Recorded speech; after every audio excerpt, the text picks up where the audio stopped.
Live from Orlando, Florida, you're listening to the Orlando Magic HQ podcast, the voice of Magic fans. Join us every week for a unique fan perspective on all of the latest Magic news and updates. The show starts now. What's up, Magic fans? Welcome back to another episode of the Orlando Magic HQ podcast, brought to you by the Belly of the Sports Podcast Network. We're your hosts, Al, myself, Anthony. Today is Friday, June 9th. We're exactly what's that, 13 days away from the NBA draft? 13 days, right? Did I do my math right? 13 days, man. It's going by so fast, man. I feel like the lottery was just the other day. And here we are just a couple weeks away from the big day and still have no idea what the hell the Orlando Magic are going to do.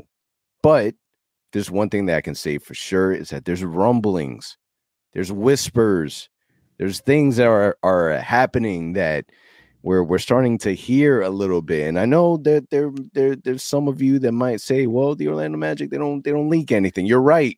They do not.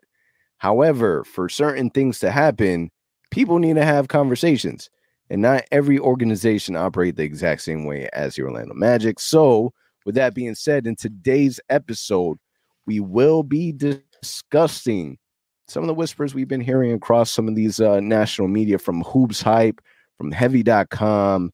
And then we're going to talk a little bit about the updated mock drafts just going across the board. There is a new name that we're continuing to hear over and over and over. And if I'm being honest, the fan base isn't too happy about it.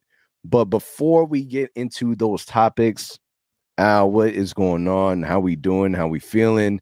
I picked up something online that I think that would be a great way to start this episode, which is kind of going over the rankings of the free agents for 2023. The Magic got money to spend. Let's go over this list. Who would you, not necessarily who you think, because we're going to read off of this top 10.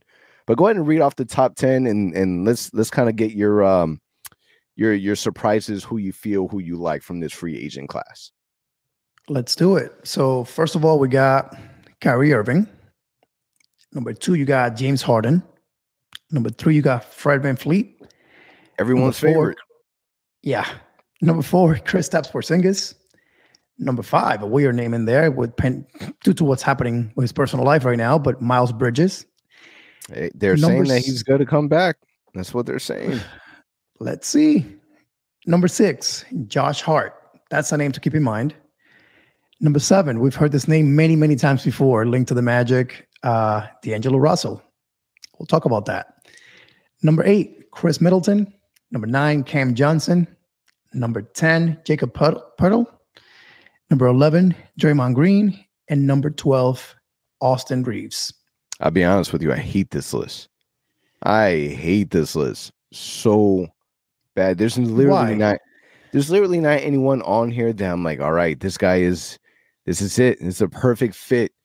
It's a perfect vet to be able to add with the Magic. Like, literally, I look at this list and I'm just like, realistically, Kyrie, nope. James Harden, nope. Fred VanVleet, get him far away from my team as possible. Porzingis, nah. Miles Bridges, come on now.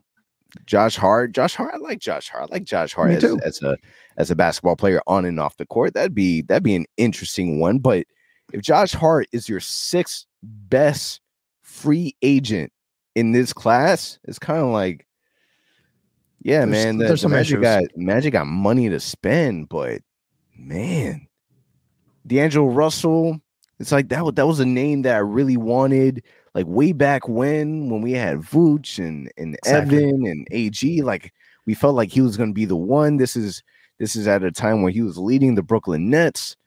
Then you got Chris Middleton, where it's kind of like, Cam Johnson. You know, you still got the youth in there, maybe. Austin Reeves is probably, if we're looking at all the names in the top 12, Austin Reeves, where there's a fine balance between realistic and fit. I think that would be the name that kind of obviously stands out, to where one can see happening, and 2, you know, it fits in that realistic pool. So I think worth mentioning, right? This will be if the Magic decide, hey, we're going to go big. We're going to sign a big time player, right? These dudes are all going to get paid. Out of all those names, surprisingly enough, the one that may not demand that much money might be a guy like Josh Hart. I think that's a guy you can probably get for $15 to $18 million a year compared to a guy like D'Angelo Russell or Kyrie that are going to demand a ton of money. In my mind, in this list, if we're just going based on these names, I think Josh Hart could be realistic. Shooting guard, plays defense, shoots it well, solid vet, did a great job playing for the Knicks after the trade. Yep. Or a guy like Cam Johnson, but that's a guy that I really think the Nets are going to retain. They traded KD for a reason. They wanted this young guys to come back. I don't see them just saying, "Hey, just leave." That's not going to happen. They're going to do their due diligence and bring him back. The only other name really is Austin Reeves. Let me pause for a second. I have said Chris Middleton before, but that was up until today, in which we saw an article saying that he had knee surgery and he started recovering and he will be ready by training camp. Now, keep in mind, the Magic love their dudes with injuries. So keep an eye on that one. The Magic front office also traded for him in Milwaukee, and they kind of gave him a chance. So there could be some familiarity there. But if you ask me, the only name that really seems realistic is Josh Hart. What about you? If you were to put your money on one guy that may come to Orlando from this list, who would it be? Man, I feel like Josh Hart fits really well with the Knicks. He's done well. He's became a fan favorite. He has a relationship already with Jalen Brunson. So I'm sure, like, from that standpoint, Jalen's going to want him back in the Knicks, and I think he's happy there. So I don't foresee Josh Hart being available unless he's really going after the bag. Here's what I've always thought. I've always felt as if in order for the Magic to like get a big name, right, that we would have to overpay. Like, I've always felt that way. Very similar to, the contract that we give to Grant Hill, the contract that we've given to Rashard Lewis. Just historically, when we want a big name to come to Orlando, we've always had to overpay. This is kind of our track record. There's not anyone on this list outside of Austin Reeves that I would be happy with overpaying. And truthfully, I wouldn't be 100% like, yeah, I'm saying, it's not my money. Go ahead and overpay if you want to overpay, right? But I don't like this list. I don't like this list at all. And this is me just thinking of Paolo and Franz. Like, there's not, like, I always looked at Porzingis, right? Porzingis is an interesting player just because this was your, and I'm not comparing, right? But this was your Wembanyama-esque type player at the time, in the sense where you didn't see anyone in the NBA that could do what he does. For God's sake, man, they nicknamed this dude as a unicorn. Porzingis is only 27 years old. He's only 27. He is still young. My issue with him is obviously pay. My issue with him is obviously injuries. And, as well as he may or may not be doing for his time that he has been able to play in Washington, we're never going to see that New York Knick Porzingis. Like, we're just not. Nobody fears Porzingis the same way. So I mean, I don't like this list. To me, this list there's nothing sexy about this list. I think, again, if you're the Magic, your ideal job this summer is to be smart with your money. If a great deal presents itself, you go for it and you sign that player. If not, add a few vets that don't need to be, max contracts or anywhere near that, and sign guys that can shoot the ball, because we know that's what we need. We also need a backup center. We'll see what happens in the draft. But talking about free agency, if you need to be smart and keep that cap flexibility one more summer, then do so. I don't think we have to make a move just because we have money available to us this summer. There's plenty of vets that will demand and command less money than these dudes will. So in my opinion, man, if nothing really comes to fruition, kind of keep waiting it out. Now, there's a few other names that we've heard linked to the Magic this week, and I don't know if you want to connect those two topics now, but maybe those are names that won't command as much money as some of the guys in this list, but also will fit in nicely in Orlando. Yeah, so Sean Divney of Heavy.com out of nowhere turned into being an Orlando Magic whisperer, where I don't know if he just decided to speak to execs. Now keep in mind, because this is something that I've been hearing a lot, right? The response is always, the Magic don't leak anything. Man, I don't know why you guys bring this up. The Magic don't leak this. They don't leak that. If we didn't talk about the things that we do here, whether or not the Magic leaked it or not, we wouldn't have a podcast. We wouldn't have a platform to be able to talk about anything if we just relied on stuff that we know for sure it came out of the Orlando Magic. These guys don't talk, right? We know this. We're on the same page. All right, we get it. But this guy went around and started talking to a lot of different execs about what they feel the Orlando Magic would do, right? So obviously there's always been talks. We know that the Orlando Magic have money to spend. Some of the players that he mentions that could be in the Orlando Magic's future is he mentioned, and this is a name that we've discussed before, Gary Trent Jr. Okay. He also spoke about Grant Williams. Could he be a part of the Orlando Magic's future? And he reports saying, according to league sources, the Orlando Magic have their eyes firmly on Toronto free agent guard Gary Trent Jr., solid two-way guard who averaged about 7.4 points a game last season while shooting 38.4% from three. Like, this is all great things that we want to hear, right? At the same time, we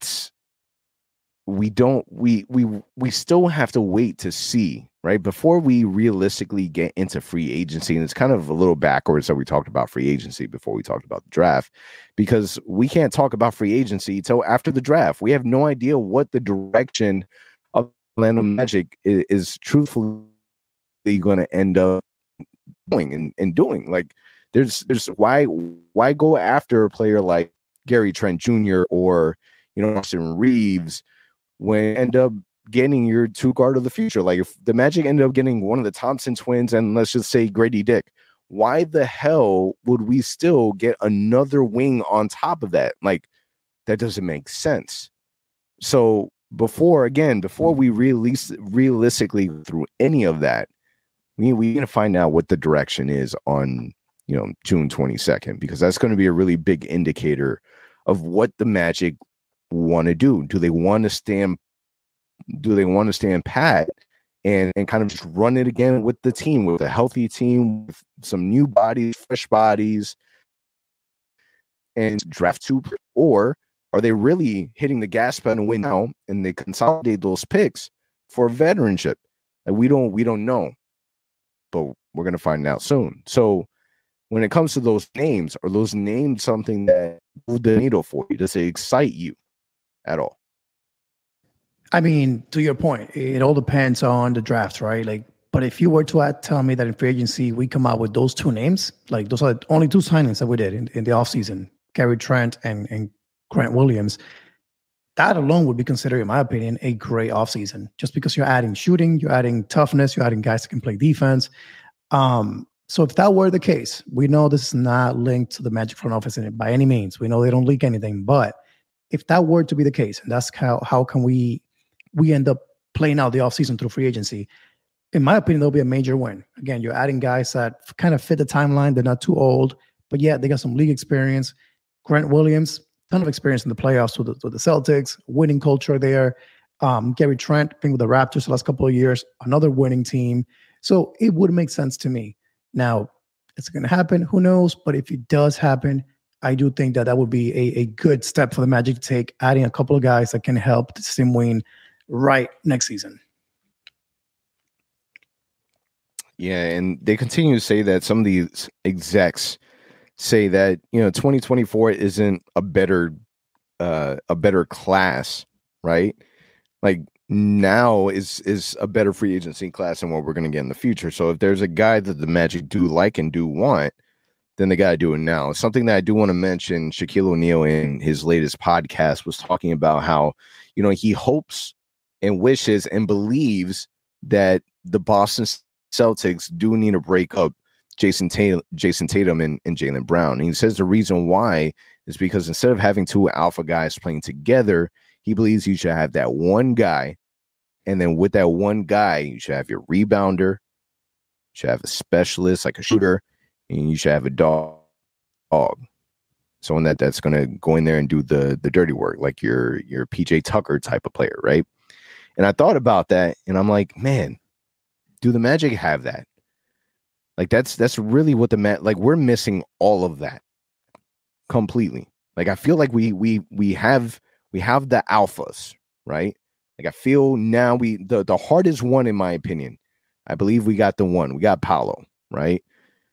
We still need the rebounder. We still need the shooter. And we still need the dog, like the fighter, right? Don't come at me and tell me that it's Mo Wagner. I love Mo Wagner to death. I love that he brings that level of X factor, but to me, that's not antagonizer than I see him as. Would that be Jalen Suggs? Maybe. Yeah, I mean, yeah.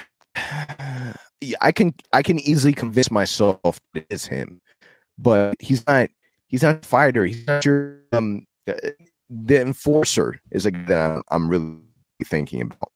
Enforcer, the guy that's gonna, and I guess if you really want to mold him into it, you could put Mo Wagner in that span because he is an antagonizer. I if there's one thing that I love about him, and I would keep him, on the roster forever, just in his niche and ability to get under people's skin, because it throws people off. But man, like to me, right, Steven Adams is an enforcer. Like I would love to have Steven Adams in some capacity. Like I'm talking about like the one guy that isn't going to mess with nobody. Like Draymond Green, another enforcer.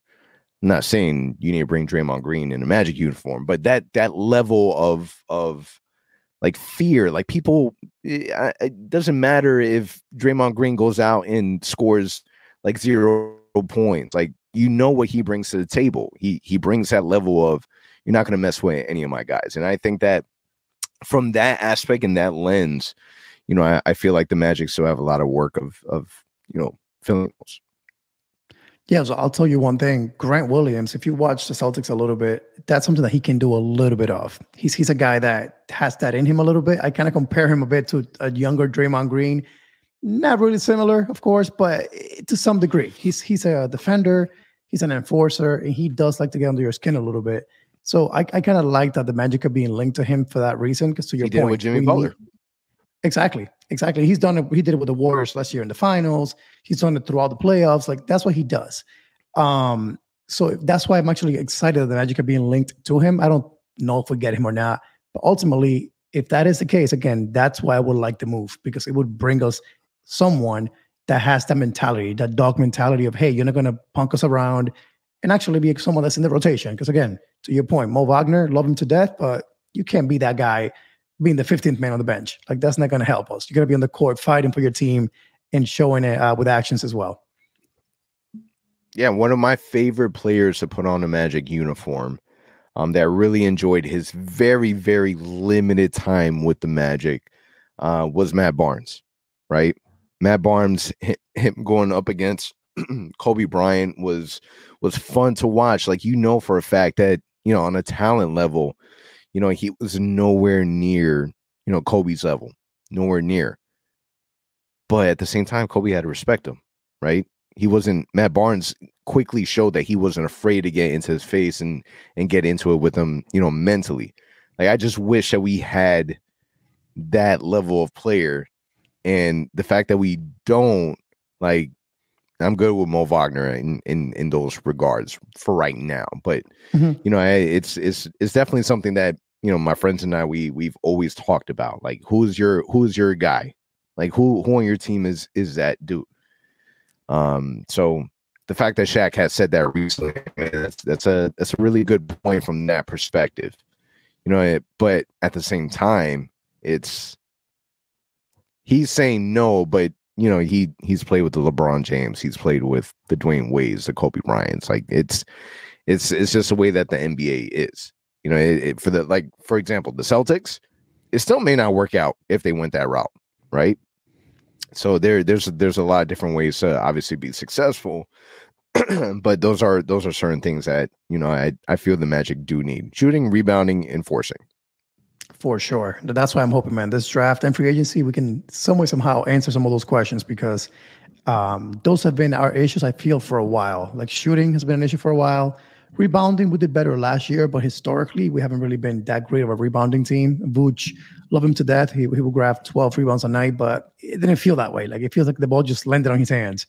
To your point, we need that enforcer also. Since Matt Barnes, who's been that guy for us, I really can't think of anyone else that has played that role well for us. MCW did in 2019, in that playoff run, but that's about it. Yeah. So, I mean, when it comes to making a move now, because, obviously when it comes to, building your team with talent, you do that through free agency, through the draft, and through trades. According to Athletic, the Magic are the second best team with assets to trade for a star. If the Magic did want to trade and kind of speed up this rebuild and trade for a star, we're the second best team to be able to do that.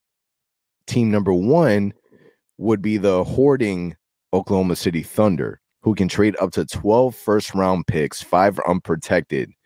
In Orlando, we're sitting second, that we can trade up to 7 first-round picks, 4 unprotected, and then Portland right behind us with the third. So if the Magic really wanted to go in on any disgruntled star, Jaylen Brown, the Magic would have the assets to be able to be competitive in those regards. So that's definitely something to keep an eye on. Now, kind of now shifting to the draft. Some of the things that we heard today was from Michael Scotto of Hoops Hype, where he says there's a belief around the league that the Orlando Magic are open to moving the number 6 pick and the number 11 pick if the Magic can move into the 3-5 range. So when you hear that the Magic are willing and open to consolidating their picks, I mean, what's your initial reaction, right? Because some of the things that I look at this and say, when it comes to the top 3, we really don't know who that third man is, right?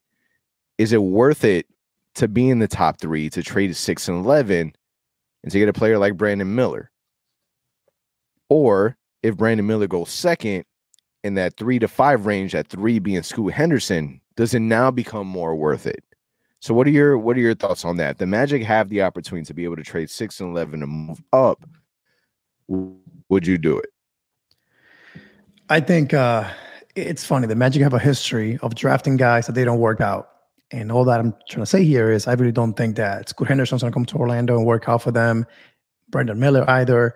So they must be just simply in love with those players in order for them to make that trade if they choose to go that route. But to your point, there's not really a defined 2 or 3 in this draft. Like, it could go either way. Charlotte may end up drafting Scoot number 2. Portland may end up getting Brandon Miller, or vice versa. So if you trade to 3, you have to be okay with that scenario where, hey, if that doesn't happen, we don't get Scoot second, let's say, or he goes second, but really wanted him, then what? Are we okay with settling for Brandon Miller if that's the case? That's a question I had actually coming into today's show. Like, if we do trade up in this scenario, who would be your ideal target? Who would be your guy that you're like, oh, that's the guy that I'm targeting? Is it Brandon Miller because he may fit better? He's a shooter. He fits in what we're doing already. Or would it be Scoot Henderson because of the potential, because of the fact that he is supposed to be this great player? Although he's a point guard, and we already have, Cole Anthony, Markelle Fultz. Would that be an issue? But let me ask you that question. Who would your ideal target be if you were John Hammond and Jeff Baldwin kind of running the team and you traded to number 3? Who would that guy be? You hope that Scoot Henderson falls. I mean, we saw his workout video that he had with Portland, and Scoot Henderson is NBA body ready. Like, he may not be the tallest man in this draft, but he has a dog mentality in him. He has a big body size to him, and this is somebody that believes that he should be the number 1 pick over Victor Wembanyama. Like, he believes that he has something that Victor can't provide. And this was a question that we put in a poll earlier today, where we asked, do you trade up for 1 or stand pat for 2? And just to kind of put names in the mix, we said, do you trade up for either Scoot or Brandon, or do you stand pat for 2 and draft players like, Asara Thompson and Taylor Hendricks? And out of, 400 people that placed their vote, it was an astounding side saying 74% of the people voting that, man, we're going to consolidate these picks and we're going to trade up for Scooter Brandon Miller. And truthfully, if we're looking to trade up from 3 to 5 range, some of the consistency that we've been seeing in a lot of these mock drafts is Cam Whitmore keeps being a player that we keep seeing that's not going to make it past 5. Yep. And the more that I see the highlights on Cam Whitmore, I'm just like, man, Cam Whitmore would be, an awesome talent to add to this team as well. That I wouldn't mind consolidating these picks just to make sure that he's in a Magic uniform too. So the question is, do we do it? And this is something that a lot of people have kind of battled with, is if you're looking for best player available, right? Because you're not going to be in the draft forever. Like next year, nobody's expecting for us to say, all right, man, we really need to get a lottery pick. Like that really needs to happen. Like this is just one more draft, just one more. That's it. Nobody's having that mindset. That mindset is, we're going to make the damn playoffs, man. We don't even want to make the play-in. We want to make the playoffs at the bare minimum, the play-in. And I think that we've shown a lot of chops this last season to show that we deserve to be in there. Like even, last week we talked about, Paolo Banchero being, being part of the media sessions in the finals and going around and talking to players and being around the coaches and whatnot. There's a video that popped up of him talking to the head coach of, the Denver Nuggets.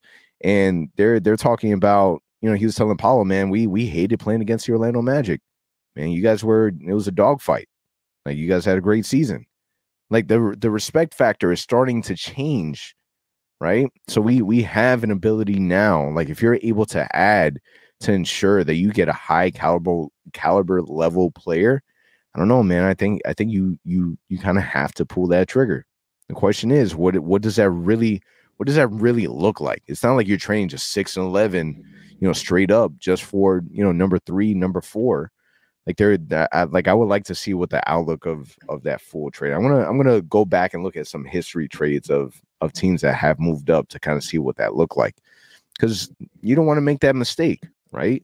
Boston, it worked out for the Boston Celtics where they traded 1 for 3, right? They traded they were able to drop down and they got Jason Tatum, and that's how Philly got Markelle Fultz with the number 1 pick. So it works out, but you got to be 100% sure like that's the right move. Like you got to fall in love with your guy. I think for the Magic too, don't keep in mind that we've said it before. I think that we already have a lot of young guys, right? So if you have a way to say, hey, let me consolidate, we don't need 2 new rookies added to the team. Let's consolidate and let's get our guy. Like we really know that, for example, Cam Whitmore is that guy for us. Like we feel that he can come to Orlando and make an impact right away. I'm cool with that because we've said it. I don't know how we're going to have so much playing time, man, for all these guys next year if we draft 2 rookies. Like we already have a lot of guys that deserve minutes. And let's assume J.I. is healthy also. Another guy that needs to be getting, let's call it 15 minutes a night.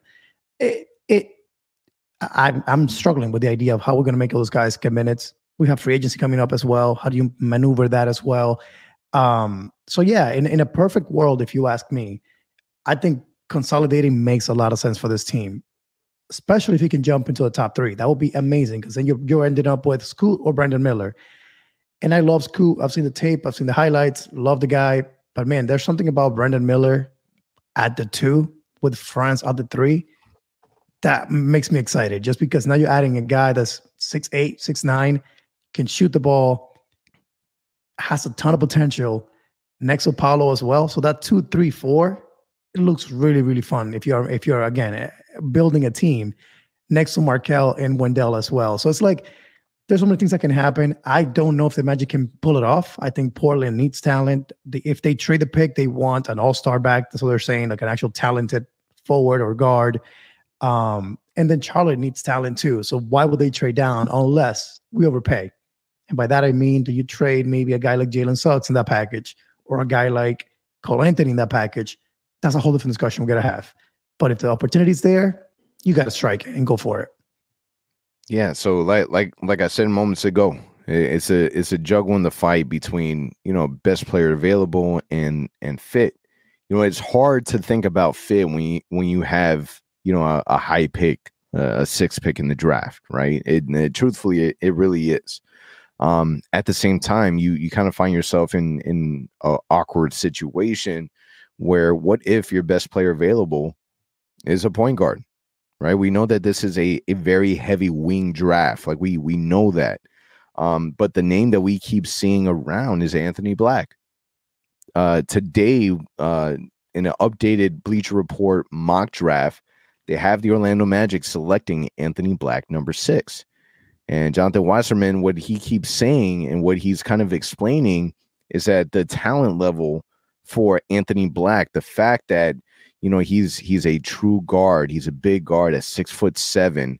It's him being able to play both sides, being a great on-ball defender, for him having like the ability, he has shades of Lonzo Ball, for him to be able to lead a team the way that he is able to, is kind of hard to say no. And then you kind of wait for a moment and not think about our roster necessarily, our guards for a moment, but adding a 6'7" point guard to your team with a 6'10" Paolo Banchero and a 6'10" Franz Wagner is kind of dangerous, man. Just from an oversized perspective, like that's one of the things that the Magic are really priding themselves on being able to have, multi-versatile big players. And for a moment, like if we drafted a player like Anthony Black, it would probably take me a solid hour to convince myself, like, man, genius move. Or I don't know why I didn't think about that. Just because the talent level is there. Now, mind you, I'm sitting here telling you, I really hope we don't go that route. Jonathan Wasserman also states that, he can really see, he doesn't see the Magic utilizing both picks. I think we're all on the same page when we say we all believe that the Magic won't utilize 2 picks. Realistically, it doesn't make sense on a whole lot of level. We have a lot of leverage. But Anthony Black, if that's ultimately what ends up happening, we trade the 11th pick, we don't move up to, the 3 to 5, and we stand pat in draft 6, trade 11.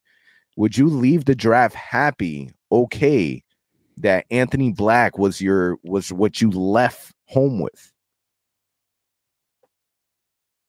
No, that's an easy answer for me. And the reason being, to your point, like I did my research on him just because he keeps getting mocked to us now. So I'm like, let me see who this kid is. Let me see what he can do. And great passer, number 1. Great height. 6'7" as a point guard is a great thing to have. So he's a great passer, great defender. But then you look at the weaknesses. He struggles to shoot. He struggles to create. So I'm like, all right. So on the offensive end, you're not really doing much. You're just a great passer and a great defender, but you're not really doing much as far as contributing to one of our biggest struggles, which is shooting and scoring the ball. So that right there, to me, it's a downside. I wouldn't draft somebody number 6 in the draft that cannot score the ball and cannot shoot the ball. That's just my thing, man. Like, I'm done with this. Like, I get it. Best player available. I understand all that. But at some point, you got to address the bigger issue with this team, and that is scoring the ball, especially from 3-point range. You have to address it. And this year, you have guys that are in that range that can provide you with that. Unfortunately, there's also some guys being mocked around that range that also are not great shooters, like the Thompson twins, like Anthony Black. So it's going to be a tough decision. But to answer your question, if we end up trading, let's say the 11th pick, and the draft night's over with the Magic drafted Anthony Black, that's it. That's the end of the night for us. I don't know, man. That'll be a tough ride home to record a podcast that night, knowing that's the outcome. Like to your point, it will take me to drive home and probably the rest of the night to understand how that makes sense. Dude, I can't wait to go to this draft party, man. I can't wait, just because it's giving me the feelings of the Franz Jalen Suggs draft. When Jalen Suggs fell to us, and before his name was even called, everyone went ballistic. It was as if we won the number 1 pick, right? Yep. I had that same feeling. And then when we drafted Franz, silence. Like it What was the just hell? an overwhelming feeling of disappointment. It felt like the whole entire arena was in sync, like a boy band. Like everyone had the same tune, the same harmony, all of it, right? And I feel like we're gonna have that same feeling this time around, right? We're either all gonna be super excited or super flat. Like nobody is gonna be excited, right? Because once these names start being called, number 1, Victor, number 2, Scoot, number 3, Brandon. It's like once you get to number 4, that's where things are really going to start getting serious, Exactly. right? Because number 4 could be Eamon. Number 4 could be Cam. You know, there's so many different players that can fall into that 4 mark that people really don't know. And I think that, man, this draft is exciting on so many different levels because we're there at 6 and 11. And for me personally, I know that there's an overwhelming, number for consolidating and moving up to the 3 and 5 range.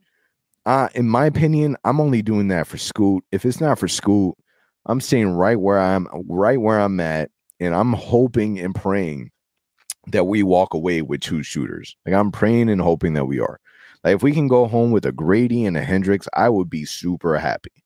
If we can go home with, Hawkins and a Cam Whitmore, whew, Oh boy, God. man, that's a win. A Thompson twin and a shooter. That's a win. I'll take it. You deal with all the fit like later. Like just bring on the talent and then kind of just work it out. Contract wise, you'll be able to do any moves, any fit like later on. But the Magic, there just has to be some level of upgrade in talent when it comes to shooting, and that either comes from off season from our guys now where they grow and develop, or that's through this draft or in free agency or in the trade market.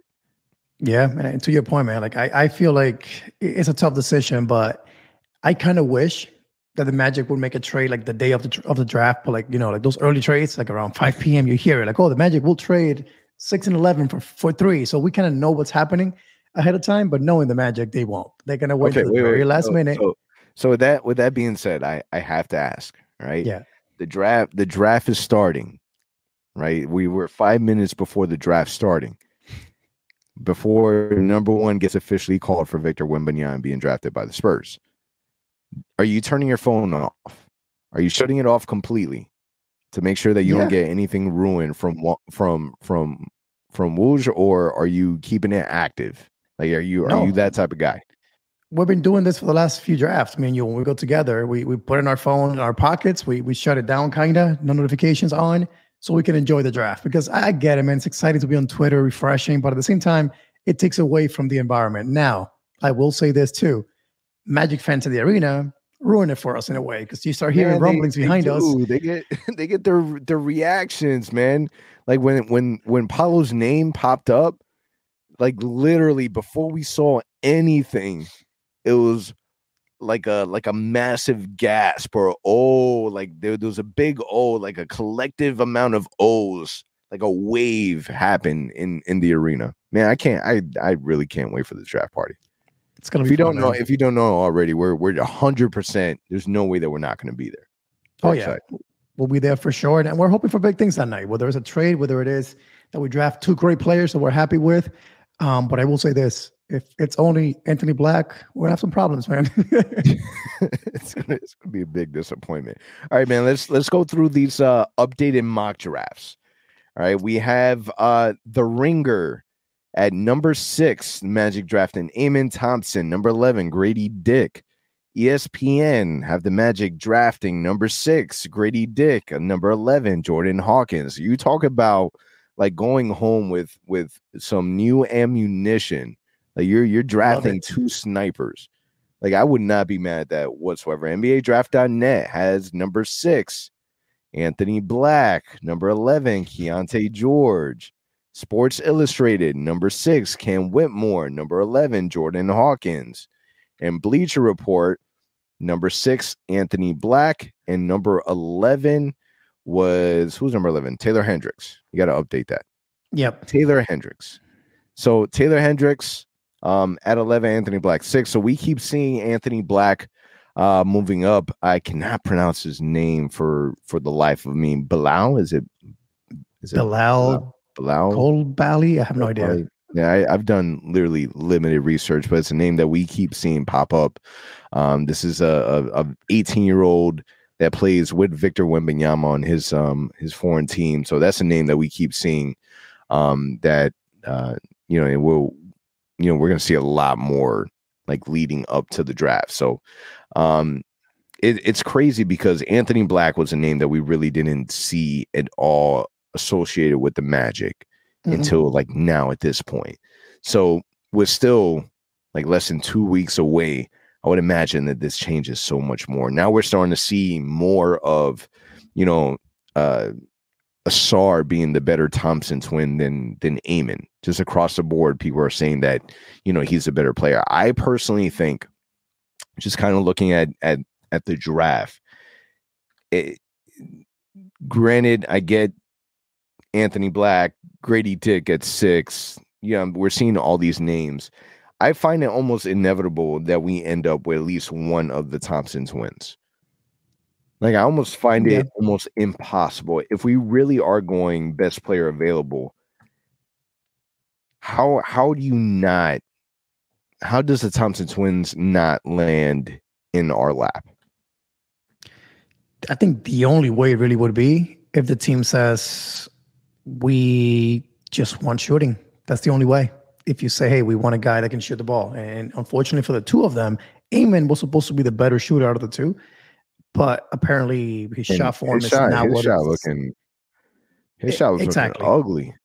Exactly. So like if he falls to his shot, if you haven't seen it, his shot looks like he's shooting like Al Horford, where he has like his right hand kind of on top of the ball. It was real funky.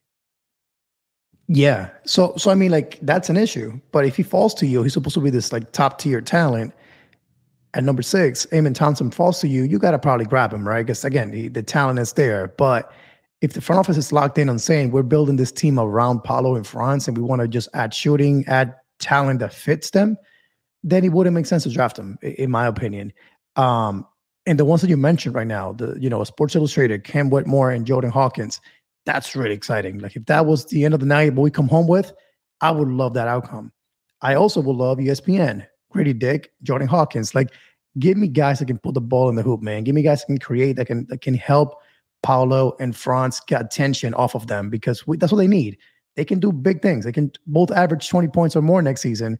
But if you keep putting guys next to them that are just athletic defenders and can't shoot, we're going to be talking about the same issues we had last year, this year, which is Paolo's getting triple teamed, Franz getting double teamed when Paolo's on the bench. It's not going to work. So I just hope for the life of me that the front office finally says, hey, man, we got to start putting pieces that fit. I understand best player available, but there's some good players around the same range, like a Cam Whitmore, if he's available, that is known for scoring, that is known for attacking the rim. He can be a good fit over a Thompson brother, if you ask me. But we'll see. That's just my 2 cents on that. A Thompson brother. It's the first time I heard it like that. It's always like the Thompson twins. It's the first time I heard Thompson twins. Yeah. So I mean, the thing is like, even with Franz, right? Like, Franz was so left field. Like, nobody expected that to happen. Like, no one expected Franz Wagner. Like, I remember us kind of standing there, and you want to hear Moses Moody or what's the guy's name that didn't pound out in Charlotte that you really wanted? What was that guy's name? Can't think of his name right now. But yeah, him. That guy. Well, Buck Knight. Buck Knight, yes.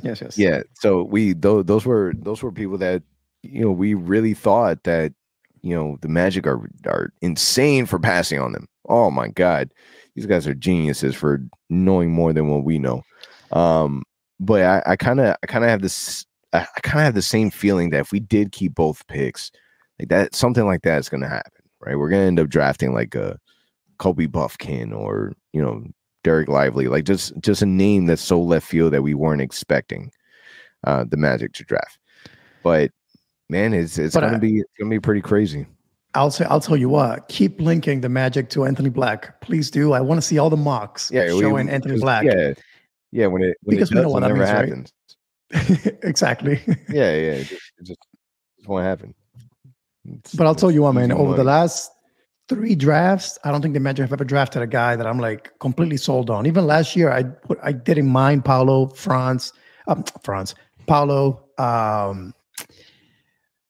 Bari, or Chet. I was like, okay, I'm sold on either one. We ended up with Paolo, right? Obviously, that worked out really well.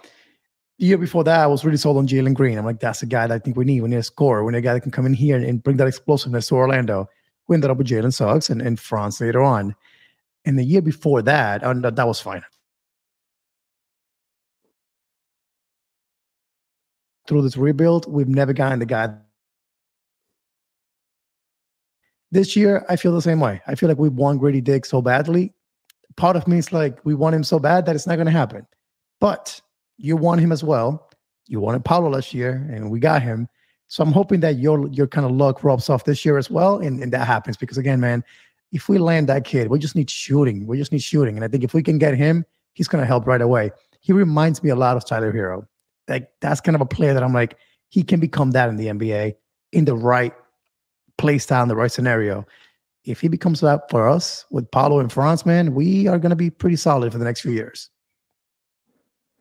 Yeah, we'll see, man. The NBA draft, June 22nd, right around the corner. You got free agency starting shortly after that, June 30th. If you haven't already done so, we're trying to get our subscribers and followers, really, really up to date with the draft picks. Our guy BJ is doing a really great job at doing some of these breakdowns of some of these draft prospects and why. His reasons why the Orlando Magic should draft. We've already done a video on Grady Dick. We've done one on Cam Whitmore. We're going to have some more leading up to the draft. So head on over to our YouTube page and check those out. So he's been doing a lot of really, really great work. And then we also have some stuff coming on in regard to our spaces, man. We're going to have a special guest on our spaces. We're not going to release who that is just yet, but it's going to be really, really exciting to kind of pick this person's brain. And kind of see where his head is at leading up to the draft. So a lot of things to be excited for. Draft right around the corner. We'll see what we end up happening. I'm actually gonna take a mental screenshot of these mock drafts now and kind of see what they look like a couple of days before the draft, just to kind of see how different they are. I can't believe we saw Anthony Black's name like 2-3 times. It's insane. It's crazy. Keep putting it there, man. Keep putting it there. Yeah. Right. All right, man. On that note, it's a wrap. I appreciate you guys for listening, and on to the next one. For all the latest Magic news and updates, visit OrlandoMagicHQ.com and follow us on Instagram at Orlando Magic HQ and on Twitter at OMagicHQ. Also, remember to subscribe to our YouTube channel and subscribe and leave a 5-star review on your favorite listening platform.